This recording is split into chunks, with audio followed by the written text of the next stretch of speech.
And Max wasn't the only driver, of course, to do the soft-medium strategy. Pierre Gasly did that, drove really well. And in the closing laps, for Carlos Sainz, you would have thought, oh no, Monza all over again. There he was behind Pierre Gasly.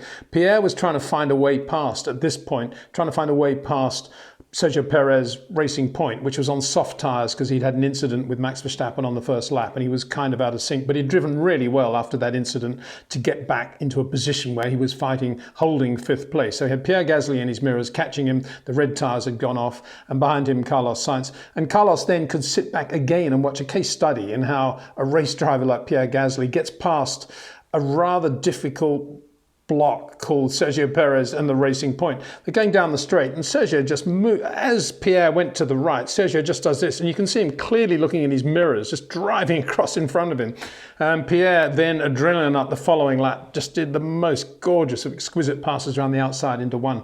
So that was Sergio dealt with and Pierre Gasly up into fifth place. Really good drive. The following lap, Sergio made it much easier for Carlos Sainz. So they finished fifth and sixth. Sergio was seventh. Behind that, Esteban Ocon in the Renault, who just beat Daniel Ricciardo. They were on different strategies. Esteban started on the medium tyre, ran it right into the 2/3 of the way through the race, then did softs, whereas Daniel started on the medium tyre, went to the hard, just like Pierre Gasly. But Pierre Gasly beat him pretty soundly today. The other little race within a race was what the guys on the soft tyres did in the first few laps of the Grand Prix when it was slight drizzle, everyone was on cold tyres, and as I say, it was very, very low grip. The absolute star of that, without any doubt at all, was Carlos Sainz.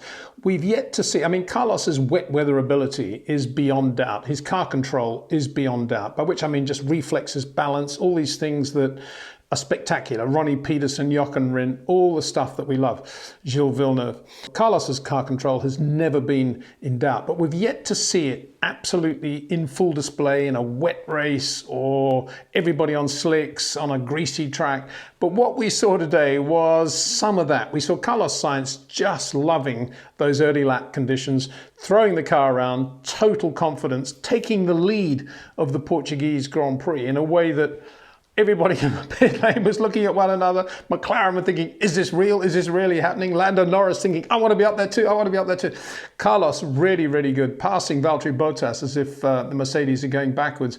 But then, of course, when the grip came up, the temperatures came up in the tyres, it was a different matter, and the red tyre didn't last very long, and Carlos eventually slipped back, as I say, to have that battle with Pierre Gasly for sixth place, or he eventually finished sixth. It was a battle for fifth place. That was one thing, Carlos in those early laps. Another was Kimi Raikkonen from the back of the field, virtually in the Alfa Romeo. He was on the soft tyre. Most of the grid, as I say, below the top 10 had chosen the medium. He went for the soft, and he was just like a knife through butter in the first lap. First two laps, he was brilliant, right up to fourth, fifth place.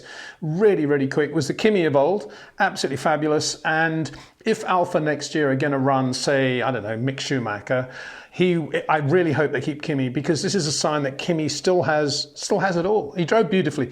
At the end, of course, the Alfa Romeo is not a great car. It's not that competitive, relative even to an AlphaTauri or any of the cars around them. It's quicker than a Haas. That's about all you could say, quicker than a Haas and a Williams. And Kimi finished only 11th. That was not reward for a really, really good drive today, I thought. Sergio Perez too was really good off the line, really aggressive into turn 1 and 2. Too aggressive, you could say. When I was running Nigel Mansell years ago, he was brilliant in those conditions as well. But the last thing I'd always say to Nigel was, on the grid, if you make a good start and you've passed 2 or 3 cars, turns 1, turns 2, just give yourself a breather, because it's very easy to keep the momentum going and then somebody will move over on you or something will go wrong. Give yourself a breather and then a couple of corners later, go for it again. Sergio didn't do that. He just kept going, kept pumping. The adrenaline was going. Max Verstappen round the outside, and of course they touched and he was off. He had to go into the pits on that lap. But he did make a great recovery, and his drive through the field was one of the features of this Portuguese Grand Prix. But however, the tyres wouldn't last to the end, so he had to come in, and then he was out on softs at the end. Bit of a gamble by Racing Point to put him on softs. And in the end, of course, he just scraped into the points. It was a pretty scrappy day for Racing Point. Given how many good people there are on the ground there, kind of disappointing on a day when all the variables are there to be played, that they didn't get a better result. And I should also point out that when Lance Stroll and Max Verstappen had their coming together together on Friday. I was very critical of Lance Stroll there. The stewards said that neither driver was to blame because, well, ultimately Stroll was not to blame because he'd been told to push. I made the point that I think that you can't say just because an engineer tells a driver to do this that he's just focused and therefore never looks in the mirrors. I think that's ridiculous. But anyway, I did make the point of saying there are certain drivers, Max, that you need to give a little bit of room to on a Friday, and I mentioned Grosjean, Magnussen, and a few others. I actually made the point of saying, but not Sergio Perez, because Sergio would know what he's doing. He's got peripheral vision. Well, guess who it was that took Max out of first? Well, hit Max on lap 1. It was Sergio Perez. Alex Albon was nowhere again. Made 3 stops for tyres. Never looked confident in the car. George Russell was extremely good again. As I say, led Sebastian Vettel for a bulk of the race. He didn't score points in the end because when he was on the hard tyre, a little bit like Charles Leclerc, all the relative performance went away from the Williams. But another very good day for George Russell and a promising day, I guess you could say, for the new owners of Williams.